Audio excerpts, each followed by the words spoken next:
to the Minus One podcast, where we bring you the journeys and the stories of the world's most creative minds, the world's best founders, to tell us a little bit about how they've kind of come across their world-changing works of art, work-changing works of technology. And we're very excited to be sitting down here today with Luis von Ahn, who I've known for a very long time. Ever since I first came to the United States, he was one of my first TAs back in Carnegie Mellon for a course that taught me a lot, 15251, great theoretical ideas of computer science. Luis has gone on to, do a number of different things, kind of like spanning technology, spanning kind of like the way, the way we kind of, both have security on the internet to kind of like the way we learn languages. He's a modern Renaissance man, which is why it's always so exciting to talk to him. We let's go ahead and get started. Welcome, Luis. Thanks for joining us today. Yeah, thank you for having me. Quick, I did not know that you were Aditya's TA. I was a million years ago, but I was. So I think actually the very first question we have to start with is, how was that? What was that like? Did you know that each other that you were going to become who you were going to become? Is it obvious all the way back then, or is everyone just as awkward and lost in those super early college days as everyone else? On my end, Aditya was a good student. That much I remember. Other than that, very little. I mean, it was a class with, I don't know how many, 200 kids. Probably 200 kids. And I was a teaching assistant, but I do remember he was a good student. That much I remember. There we go. I appreciate that. Take us back to the early days, Luis. How did you fall in love with computers? I know you grew up in Guatemala.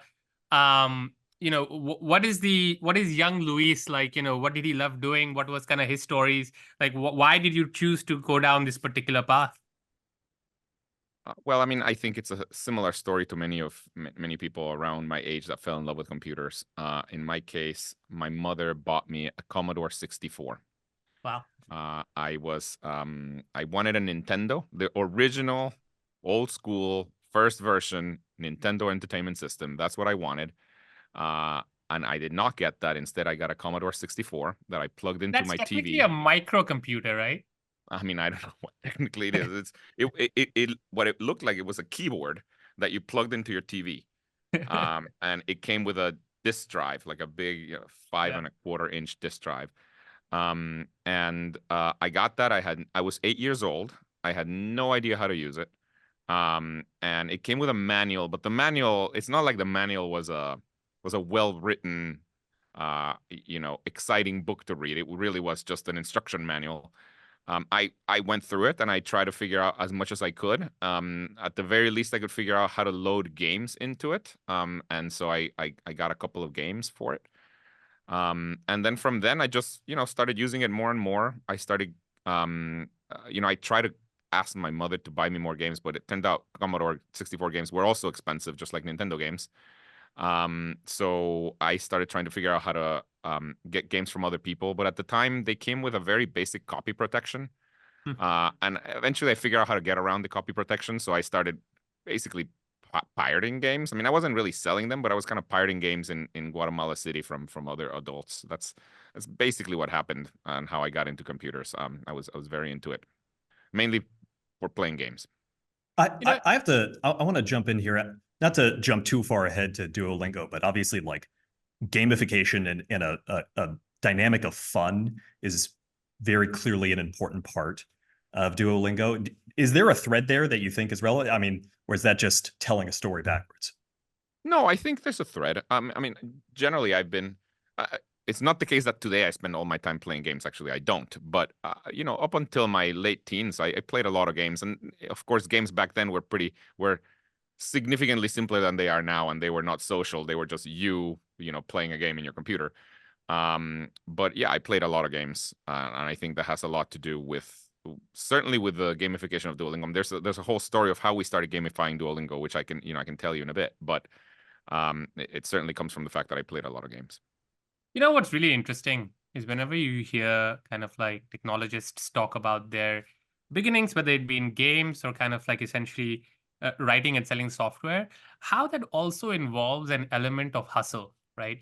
Which is that how do you procure the games? How do you then kind of like make it work in whatever janky system you have? And how do you basically like in some ways stress test the system? So whenever we talk about these provenance stories and we bring up games or early kind of like, writing software, the part is also, there's also like a bunch of business education in there, which is like, how do you go out and kind of like get these skills that I think are required for being a founder and entrepreneur, which I think is the part that is like often less talked about.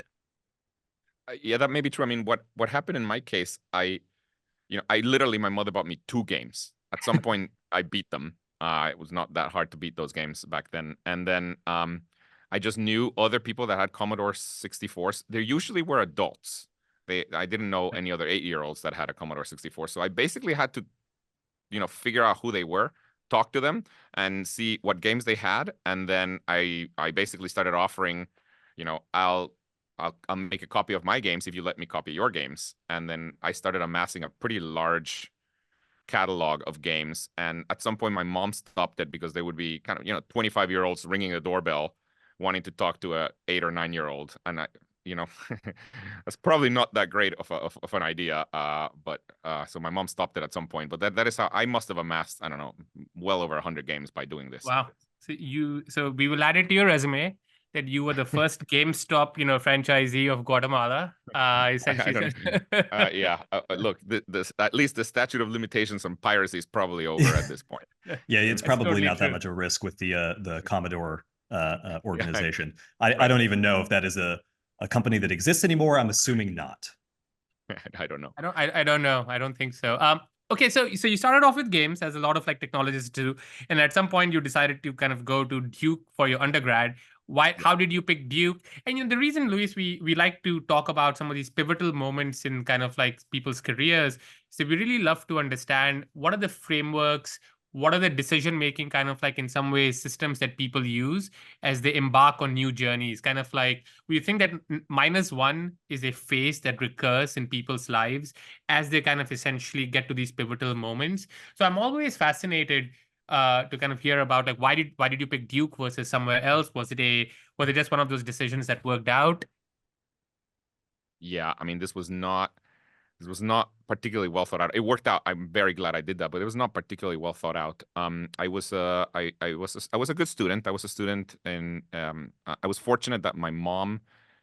By the way, I'm an only child, and my mother was a single mother, so it was just the two of us.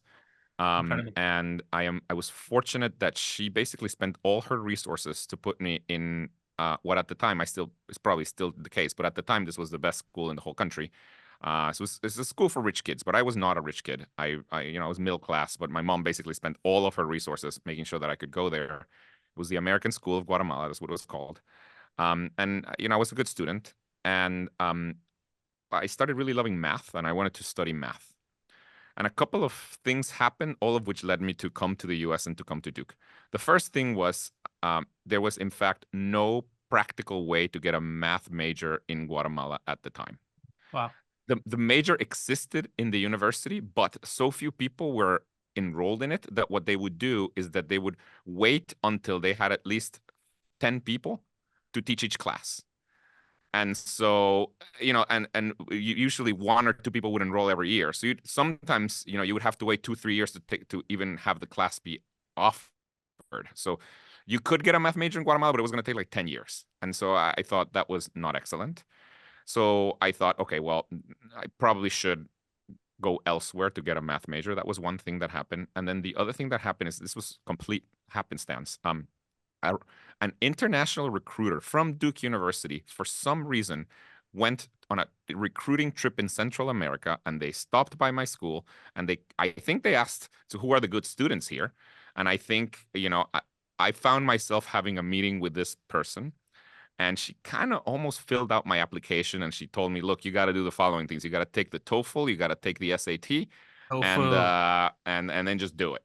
And so I did that, and I got in. But it's the only university I applied to in the US, and so it's a little bit happenstance, and it happened, but I was very happy that it happened. That's amazing, Luis. That part about your mom kind of like essentially putting all her resources to kind of send you. my parents did the same for me. So I kind of come from a very, I would say, modest family. I was in Indonesia. And looking back, I'm just like, my father kind of put a lot of his resources and savings to send me off to a country. And it kind of blows, now that I It's understand, crazy. it's crazy. It's crazy. It's Yeah. crazy. Yeah. Would you do Now that that to I your understand, kids? Would you do that to your kids? now you're putting me on the question. The reason it's crazy is because I don't know. But I look back on like what my parents did, and I now understand the scale of that decision. I didn't appreciate it when I was like even up until like 5 years ago, but it's incredible. So, I have a lot of pride and respect for what my parents did, and as I'm sure you have for your mom. Um, and similar for me, by the way, like, I didn't know much about, I loved CMU. It was kind of changed my life, Carnegie Mellon. But I didn't know much about Carnegie Mellon before coming to America. I came there because my mom's best friend's brother-in-law worked at Intel, and he said, "Oh yeah, CMU is a place where they have good computer scientists, so you should just go there." I'm like, great, we'll go there. It's kind of funny That's how funny. how lives play out. Okay, so you're at Duke. You obviously majored in computer science. I did not. I majored in math. Oh, you did. Oh, you majored I in did. math. Was it more applied math? Because It was math. It was theoretical mathematics. And I wanted to, when I came to Duke, what I wanted to do is I wanted to become a professor of math. That's what I wanted to do. Midway through my undergrad, I realized by talking to math professors, I realized that was not the job for me because, usually in math, it's a field that's been around for thousands of years. People are working on problems that, nobody has solved in the last 400 years. And I thought to myself, okay, I think I'm pretty smart, but I don't think I'm that much smarter than these people, and they haven't solved it in 400 years. So I thought that's I kind of thought that's not going to be a good source of a lot of excitement. So on the flip side, I mean, this was the late 90s, so computer science had a lot of open problems. I mean, a lot of things just hadn't been figured out. And when you talk to computer science professors, they would tell you, oh yeah, I solved an open problem just yesterday. So that just seemed like a much better field. So I got a math major at Duke, but then I applied to a computer science PhD program at Carnegie Mellon, and I got in.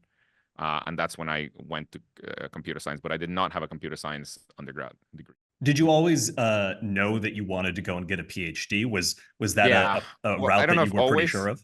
I don't know if always, but around when I was maybe like 13, I knew I wanted to become a professor. I mean, I had been my dream in life to become a professor since the age about 13. I eventually became a professor, and after about 5 or 6 years, I realized I didn't much like being a professor, but I really wanted to become one.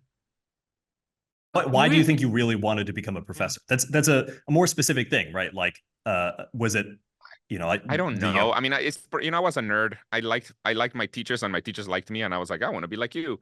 I just loved the romantic notion of doing pure research and like kind of you watch these movies like A Beautiful Mind or whatever. Like you're just like, okay, the reality though, unfortunately, is that the job is a lot less glamorous and romantic than what the movies portray it.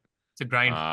But I thought this was going to be an idyllic life full of interesting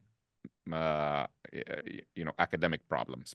Actually, I want to focus in on that moment, like 5 years after you became a professor, where you decided that, like, actually, this isn't for me, because I find that to be really interesting, and I think that a lot of times we build up this like vision of ourselves, right? Especially when you're working very hard to get to it. And it can be very difficult to let go of that vision, right? It can feel like a betrayal of your past self. It can feel like a betrayal of all the things that you've said to everyone else about how this is your goal, this is your dream. And I find that that's often one of the main points of friction for people switching into something, even when that's where their interests are taking them. How did you go about overcoming that friction? Or was it pretty obvious once it occurred to you? Yeah, this was not that easy. I mean, it was okay. So let's see. First of all, it took me a long time to realize that I loved the status of being a professor. I mean, it was like, oh, a professor of computer science at Carnegie Mellon University. I love that status, but the day to day, I just personally didn't love it. And nothing against professors. For example, I love that there are people who love being doctors. I just don't want to be a doctor. Right. Similarly, I just I would come in and I didn't like the day-to-day activities, and I found myself just like kind of dreading it a little bit. But the other thing that happened is when I had been a professor for maybe a year and a half or so, and I started this company. This is the previous company. This is before Duolingo. I started this company called reCAPTCHA. I started the company, and I found myself just spending most of my time thinking about the company rather than my professor job. And just I gravitated much more towards that. And that's when I started really seeing, okay, this is probably what I need to be doing most of my time. Anyways, I started reCAPTCHA, then eventually reCAPTCHA sold to Google. And then I kept on doing my professor job, but I knew that what I wanted to do was start a company and eventually leave academia. And that's when, I started Duolingo with my PhD student, actually. Were there any specific things that you did to finally say, okay, I'm going to go and be a company builder instead of being a professor? I'm always very interested in like how people go about the psychology of this kind of -1 to 0 moment. I was very happy when I became a professor. I was very happy that I had, a stable job. I mean, honestly, before becoming a professor, I was a PhD student, and a PhD student does not make a lot of money. And so I was happy that I had a stable job. I remember my salary was $120,000 a year, and I was like, oh my God, I'm rich. And so I was happy with that. But then what happened is I did this company reCAPTCHA, and that sold to Google, and I personally made tens of millions of dollars from that. And that was a pretty big change in the outlook. I mean, at that point, I was like, okay, well, I actually could just not have a job. I guess it's a little different. In Silicon Valley, tens of millions of dollars, you're like a pauper. But in Pittsburgh, tens of millions of dollars, you're like, whoa, you could live forever. So I thought, okay, I don't need to have a job. And so it's just my whole mindset changed. And then that's when I thought, why am I doing this that I don't particularly enjoy all that much? I think that's what did it. You are remarkable, Luis, that like you've actually, in some ways, you've done this multiple times in your life, which is that you have had a path that you kind of like, were dedicated to, like, hey, I'm going to study math. No, I'm actually going to change it up to be in computer science. I think there's a common wisdom in, Silicon Valley, right? Like, hey, follow your passion, follow your ambitions, go and follow where your heart leads you. And I buy that. I've done that myself. But I also think there's a flip side, which is you need to give yourself some area under the curve to know, like, because not every day in any job is going to be ideal, right? Like you have to power through the bad days. And in some ways, I think that it's important to maybe like almost give yourself like, hey, even if I don't love it, I'm not going to reconsider this for maybe 1 year, 2 years, right? So do you have some advice to our like listeners to like on what that time frame is? I personally think, for what it's worth, like, you should not be re-questioning almost philosophically what you're doing with your life on more than like an annual basis. You know what? Like, there's going to be a bunch of ups and downs. Some days are going to suck. Like actually most jobs involve a bunch of like grunt work that you don't know upfront. But if you keep on questioning every day, that's just not good for your like psychological health either. So any tips you can give on that front? I don't know if I have a time frame. The one thing that is true for me, and I think it's true in a lot of cases, I have a lot of inertia. And I keep going. I keep doing things way beyond the point where I shouldn't already not do them. I mean, I probably knew I didn't want to be a professor 2 years in, but I stuck around, another 4 or 5 years. So this is true for a lot of things. I just have a lot of inertia. I mean, this is even true for, this is not the case right now. I'm very happy with my executive team, but at times that, in my company, I have had people that I should have let go much earlier, but I just have a lot of inertia and I keep going. So for, inherently, it's just not going to happen with me that I'm going to reconsider my choices every 5 months. I mean, let me put it another way. I think I'm reconsidering my choices every second. However, I just have a lot of inertia. So I just keep doing things for much longer than I probably should. Fortunately, that is not the case currently at Duolingo. I am actually quite happy with my job right now. But probably when I don't know if at some point I'll stop being happy with my job at Duolingo, I'll probably continue doing it for another 3 or 4 years just because I have a lot of inertia. I'm curious, like, Luis, do you find that, like in your kind of like travels across kind of the technology ecosystem, talking to founders, maybe talking to young CS students nowadays, do you feel that there's a tendency almost to be on the other end of the spectrum to a kind of like, in ways that are bad? Like, are people jumping around a little bit too much? Are people yeah. allowing themselves to, in some ways, like there's a certain amount, like if you hop every 6 to 12 months, you're just never going to get some amount of like scaling up the expertise and learning curve. So curious if you how you. I've definitely noticed this. I mean, of course it's not everybody, but I've definitely noticed this, and I'm not 100% sure, but my sense is that this is even more acute in Silicon Valley, where people just, and we see it with our young employees here when we hire employees right out of college. It's been 9 months and they're like, "Why am I not being promoted?" Yeah, and you're like, dude, it's been 9 months. What are you? 9 months. Yeah, exactly. It's been 9 months. That's exactly right. And I just see it a lot with people who are just like, well, I don't feel like I'm learning enough. And you're like, you've been at this for 3 months or like 6 months. What do you think? So yeah, I think that, I'll say another thing. When we look at resumes, for sure, if we look at somebody that's only been, that's been on like 10 different jobs and each one only been there for like 12 months, 18 months, that's a big red flag for us. It's a huge red flag. It is for us because too. they've never had the chance. They just never had the chance to actually grow in a role. So that's my sense now. I feel like I'm starting to sound like a really old person being like, kids these days. But it just, no, it's true. That's how I feel. Kids these days. Kids these days. I mean, and I think that, when there are unexplained gaps in someone's resume, it's kind of a red flag, right? Like, hey, were you not able to kind of like stick around? Because ultimately, every job, like there's no such thing as a job that is going to give you 100% happiness, like 100% of the time, right? Like there's, you just have to learn to kind of go with the ups and downs. One thing that I have found useful, at least for me, historically, I was kind of that person. Like I wanted instant gratification. I was one of those young kids who wanted to be promoted every 12 to 18 months. And the thing that has helped me, and this is a simple hack, at least for me, to my dopamine kind of mind, is that like I actually like whenever I'm, every month I sit down and I write what I did, and then I read like the last 1 year's kind of like set of things that have happened, just to kind of show myself what the area under the curve has been. Because I think the recency bias for a lot of like driven people is very high. Like if you're a type A person who loves achieving, you're very high recency bias, and I think those two are quite correlated. That's Luis, a good trick. yes, I mean it works for me. My simple mind. Luis, maybe to come back to some of your -1 moments. Talk us a little bit about the early days of reCAPTCHA.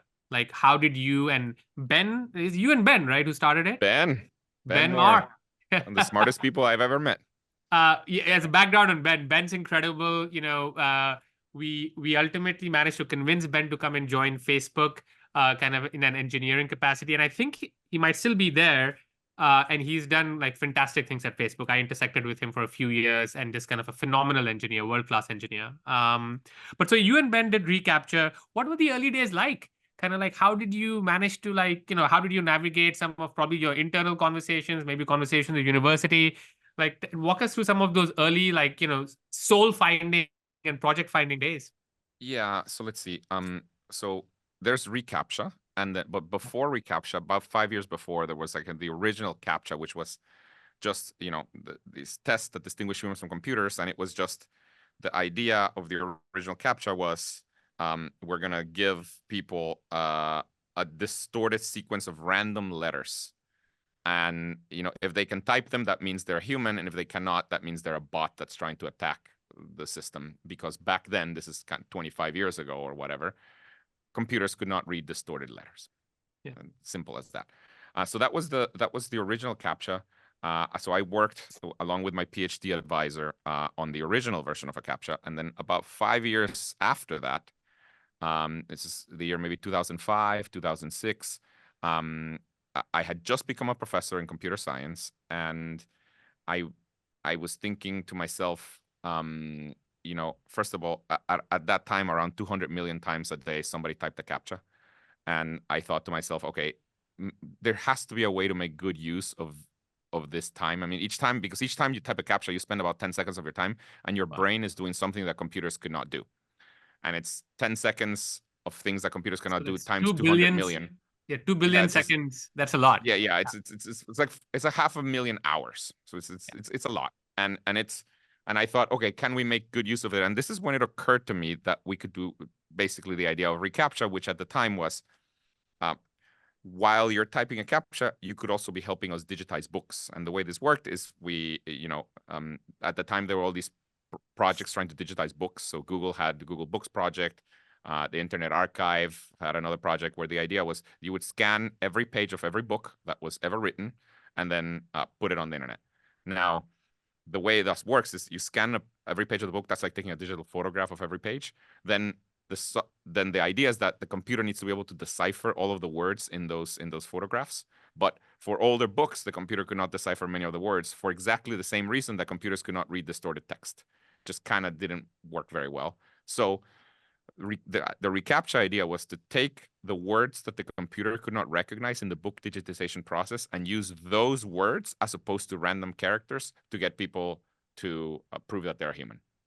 So I had that idea, and I was a professor. I had Ben Moore in my class. He was by far the most technically savvy student that I had ever seen. And I approached him and I'm like, Ben, I have an idea. Let's work on it together. And he loved the idea, and very quickly, kind of together we built a system to do exactly this, to take the words from scans of books and turn it into a kind of security mechanism. It worked pretty well early on. The good news is we made a CAPTCHA service that was free.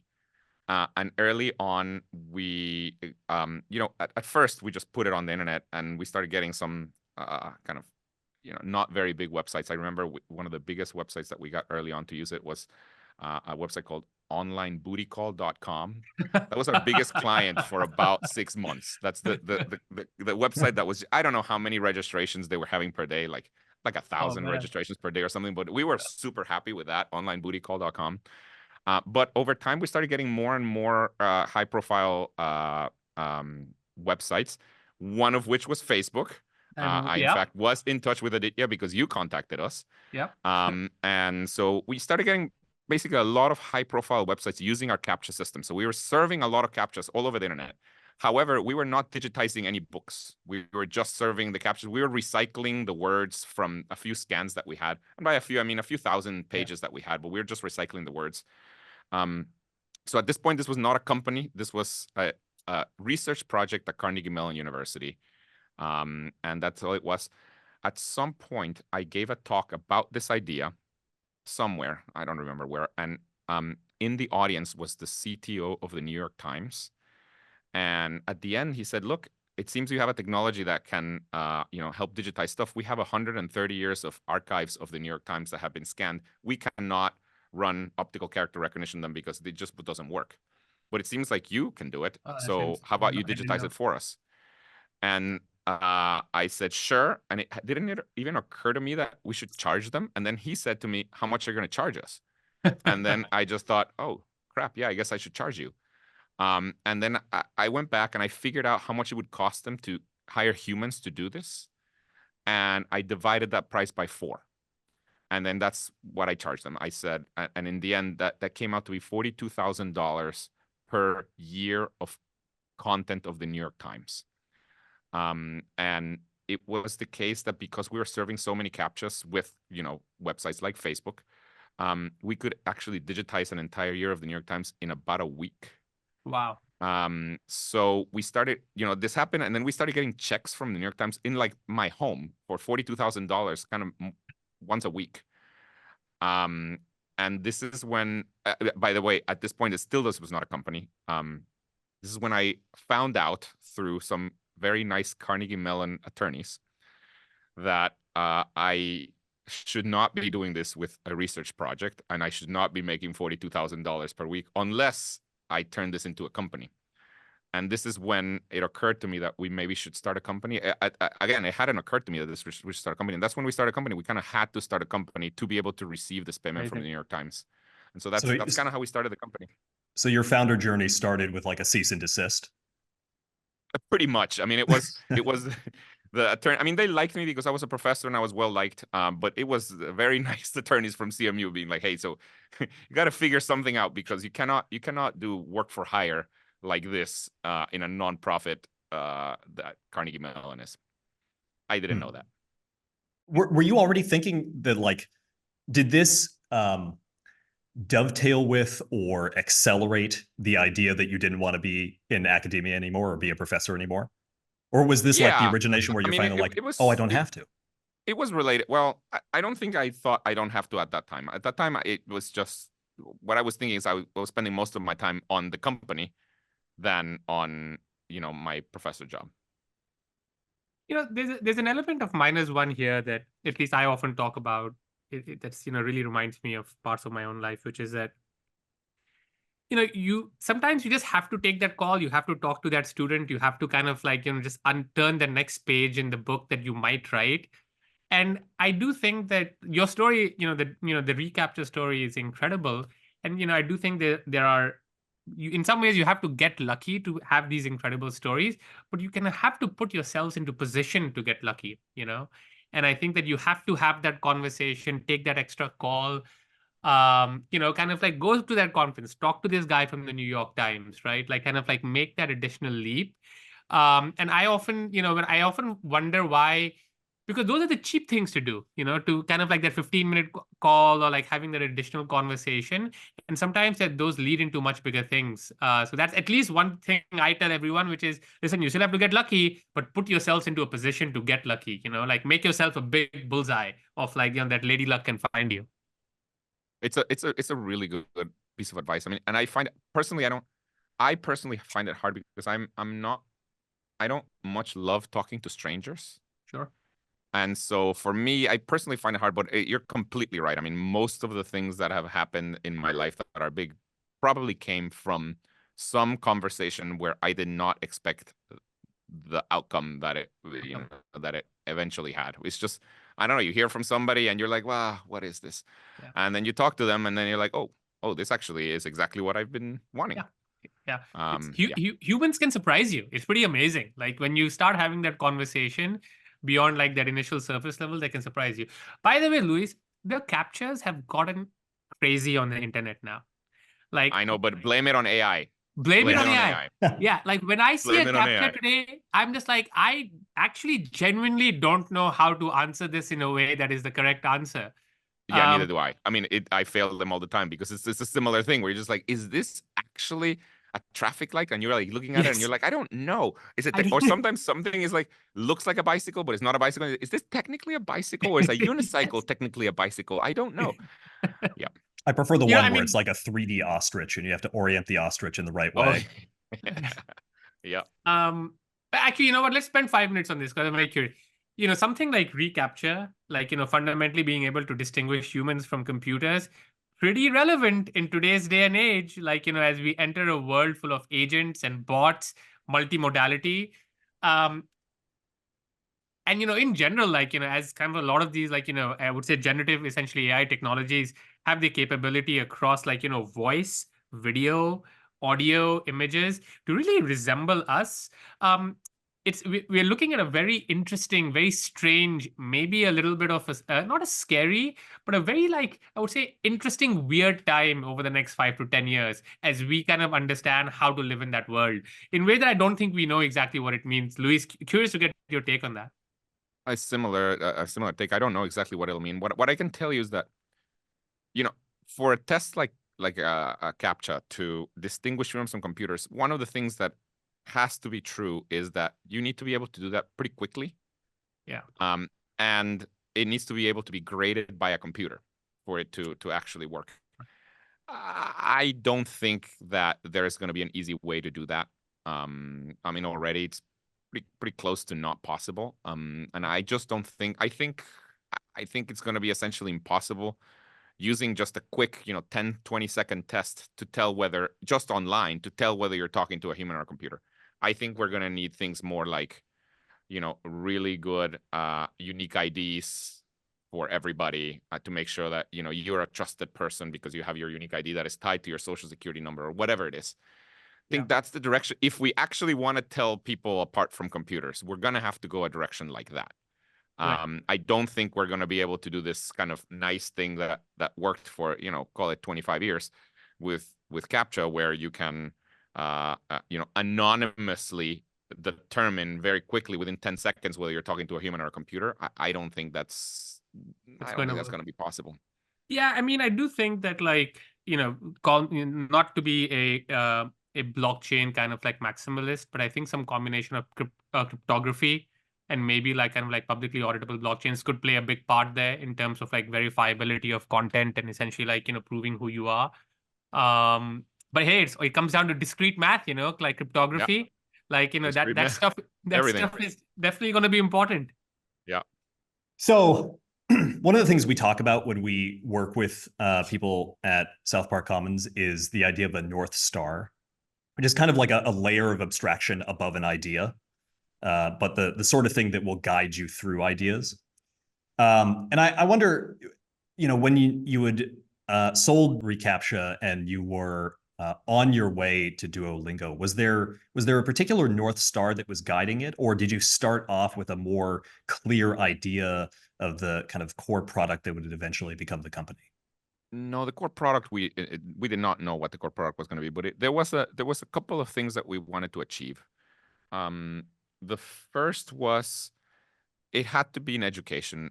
Both me and my co-founder, and by the way this started was I was a professor. I had a PhD student named Severin, and we were looking ostensibly for a PhD thesis topic for him, but we both knew he didn't really want to become a professor, and we both knew that we kind of were going to turn this into a company. So we were at the same time looking for a PhD thesis topic, but also a project that could probably turn into a company. So we both kind of knew that. So, we started talking. We both agreed that we wanted to do something related to education. Our belief was that computers could really change the landscape of education. That was one big thing. Another big North Star was trying to make it as accessible to everyone as possible. In my case, I come from a poor country, and I saw the difference between those who had a lot of money and could buy themselves a really good education and those who didn't have a lot of money and barely learned how to read and write. So we wanted to do something that would give equal access to education to everyone. That's kind of what we started with. We did not start with trying to teach languages. We thought, at first we were like, well, maybe we should teach math, or maybe we should teach computer science. Eventually, we settled on languages, mainly because of English. I mean, learning English is transformative for people who don't know English. So that's when we decided, okay, let's do a thing that teaches English, but if we're going to teach English, may as well teach other languages that is free. That was kind of the idea, and then we started building Duolingo. And of course, at first the idea of the product was very different from what it has become today. But yeah, it was just going to be a free way to learn languages. That was the goal. What was the core early version of the product? The core early version of the product had people reading a bunch of stuff, and it was very boring. And we ran into this problem. This is how we gamified Duolingo. Because before we launched Duolingo, so we started working on this, and we were just building it without, this was not public or anything. We were building it kind of for ourselves. We thought that we would try it ourselves. The idea was, I am a native Spanish speaker, so I not only was building the technology for it, but I also started making the content for teaching Spanish. And Severin is a native German speaker, so he started building the content to teach German, and we made a pact that I was going to learn German through our system, and he was going to learn Spanish through our system. That's what we did. So I was basically making the course for him to learn, and he was making the course for me to learn. But we ran into this problem that we would get into the office every day at like 9 a.m. or whatever, and I'd ask him, did you do your Spanish yesterday? And he would say, no, man, so boring. and I had the same problem. It turned out learning German was really freaking boring. So that's when we knew we had a big problem, because we were very committed to this project, but we couldn't even get ourselves to do it.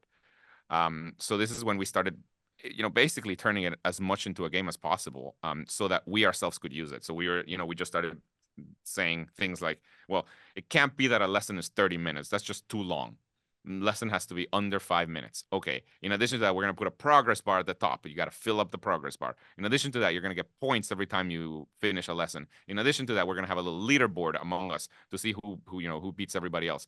So we started doing stuff like that, and that eventually got us to use it. We started enjoying ourselves doing, using it to learn. And it's not because we were very set on learning each other's language. It's just we kind of liked the gameplay. Were you drawing from sources of inspiration for those gamification sure. dynamics? Sure, a lot. Games, basically. I mean, this is before we released.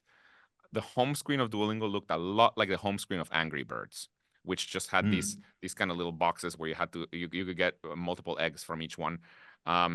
So we did that. We looked into before Slack, that same group of people was making a game called Glitch, which didn't really pan out, but we thought the game was very well made. And so we took stuff from Glitch. And so we were kind of taking whatever we could, but there was no one place where we took everything from. We just kind of like, ooh, that's a pretty cool idea to have a progress bar there, or that's a really, and we just kind of took from wherever we could, but mainly games. Yeah, I mean, maybe to come back to the -1 part of this, one of the things that I find interesting is that, in the -1 days, before you have a company, before you have concrete markers, milestones, this and that, it's kind of hard to know if you're making progress. And I think that a good way, and again, this is sometimes a little overplayed, but one of the good ways I tell people is that you kind of have to follow the energy, right? Like if you're waking up and you're finding that you're thinking about this, you feel like hacking on this, you feel like going and doing some research on this, that's a pretty good sign. And again, to be consistent with what I said earlier, not energy maybe like every moment of the day, but energy should be like asymptotically increasing. You should find that like over a 3-month period, you're actually like thinking about it more, not less. Like it's almost like a mind virus that's in your head that's not going away. That's a good sign that this is probably something that you should spend more time on. And, like you might not have all of the answers. You don't know if there's a market. You don't even know how big, like how, but you kind of find yourself wanting to build. And I think that like builder energy can come bubbling out. That is a very good sign that you should probably like pull on that thread until you've exhausted it. And it sounds like, a lot of what you guys did felt similar to that. I completely agree with that. And, I'll tell you, one of the other things is it's really it's exactly what you said. It's really about what is it that you want to build. I think that's probably the most important thing. I heard a story. It's just like somebody said that somebody told me that somebody told that somebody told. It's like a multiple hops removed, but it's a very successful founder of multiple companies said, one of the biggest pieces of things that he's realized is that there are two things that have almost infinite capacity to keep going, or capacity to keep infinite energy. One is stars like the sun, and the other one is experts telling you why you can't do what you want to do. I mean, there are a million. When we were starting Duolingo, a lot of people kind of with MBA degrees were like, why are you going to do that? Rosetta Stone, you can't kill Rosetta Stone. Like, you're just not going to be able to. And, the reality is we just, we thought, it's not like we thought we had a much better idea than them. We just kind of wanted to do this. And we did want to do something different, which was make it free. We did want to, but we didn't know if we could make money off of it or anything. We just were very interested in doing something that was, that would teach languages for free. It's one of my favorite recent sayings is, I believe, from Patrick Collison, which I think he said that this has really stuck with me. Is like, pessimists sound smart, optimists make interesting things. Like they actually like, I think that's right. And it's really easy to sound smart when you just say like, hey, this is all the ways this is broken. It's much 95% of the time you're right. Exactly. You're right. 95. If you say this is not going to work, 95% of the time you're right. Absolutely. And it's much more interesting and much harder to kind of be like, nah, this is the way that, could be interesting. It could work. Yeah. I think, like there's all of these ways that like something, all of the reasons for something not working, and you just need to focus on the one or two ways that it could. If you would indulge me, I have a couple questions related to your brand marketing. So I am SPC's storytelling partner, which is what happens when you let the marketing partner name his own position. But I'm particularly interested in Duolingo's brand positioning because it is, I think the best way to put it is like delightfully unhinged. in a way. And I'm wondering, like, was that something we say wholesome unhinged. wholesome unhinged? I'm glad. We are wholesome and unhinged. Yes. I'm glad that's coming through very clearly. Was that something that you developed intentionally or kind of stumbled upon? It developed over the years. It's not like we set out one day to say we're gonna be unhinged and wholesome. It just developed over the years. You know, it's probably started out from the fact that early on we decided we were gonna have a mascot, which was this green owl. But that was just like, well, we think a mascot's a good idea. It's not like we knew what the mascot was going to do or anything. We just that was kind of one thing. Then another thing that started happening is the mascot, so our green owl, started saying some things in the app that we tested pretty well that were sometimes passive aggressive. So for example, with the notifications, we would send you notifications that, you know, for a few days, and if you didn't interact with Duolingo after 5 days, we started sending you a notification saying these reminders don't seem to be working. We're going to stop sending them for now. And that's like a pretty passive aggressive thing to say. And the internet started, you know, people on the internet, on Twitter, on Reddit, started just kind of complaining about it, but also making fun of it. And then they started making fun of how pushy Duolingo was, but in a non-pushy way. And so they started making more and more fun. And there's all these memes started coming up with like Duolingo kidnapping your family, or the owl kidnapping your family to get you to learn a language. That was all, we didn't come up with that. That was randos on the internet came up with the idea that, you know, the owl would kidnap your family. But then we started leaning into that, and we realized the more we leaned into it, the better it worked. And then we started just kind of really finding our own voice. And we had a number of people that we've hired over the years that, you know, each one of them kind of helped us find our voice a little more and a little more, to the point where today we really understand our voice. We understand that we are, you know, that Duo the Owl's kind of an anti-hero. We understand that it's okay. You know, most brands would have a very hard time having their mascot shame you, but we have no trouble having our mascot shame you. And so it's just, I think it just kind of over time evolved into this thing that I think is quite successful. I don't know if it'll last forever. I mean, but for now it's quite successful. I have a 7-year-old son, Luis, who has actually just learned a little bit of Italian. We just went to visit Italy. So he learned Italian using Duolingo. He loves that owl. Like, it's lovable. It's kind of mischievous, unhinged, wholesome, anti-hero, likes to shame you. Your company had a Super Bowl commercial. And one of the big questions I always get is like, is it actually worth it, right? Huge spend requirements to get an ad spot in a broadcast like that. And so everyone always wonders, what is the ROI on a Super Bowl commercial? Was it worth it? Yes, it was worth it. But I would say it's interesting. Part of the reason it was worth it is so the average spend on a Super Bowl commercial is like $9 million or something. We spent $700,000 total.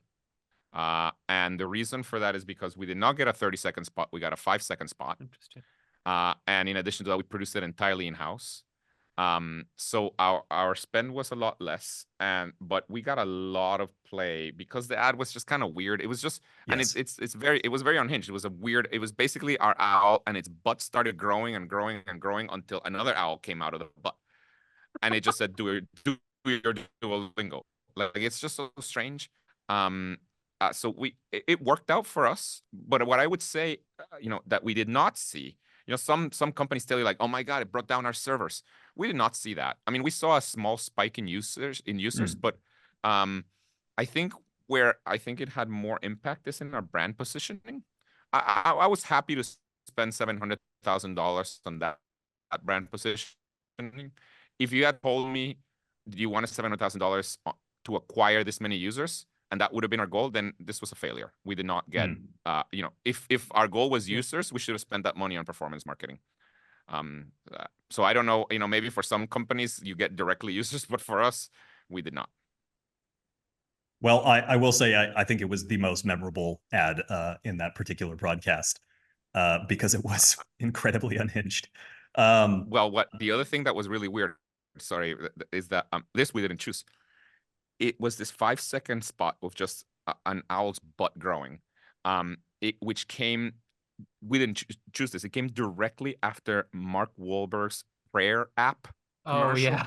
He had he was talking about prayer, and it was like Christians here and Christian, and it ended, and then the only thing you could see is this animated butt growing. So that we thought that was excellently picked by whoever picked that for the network TV. There was Good job, thank you.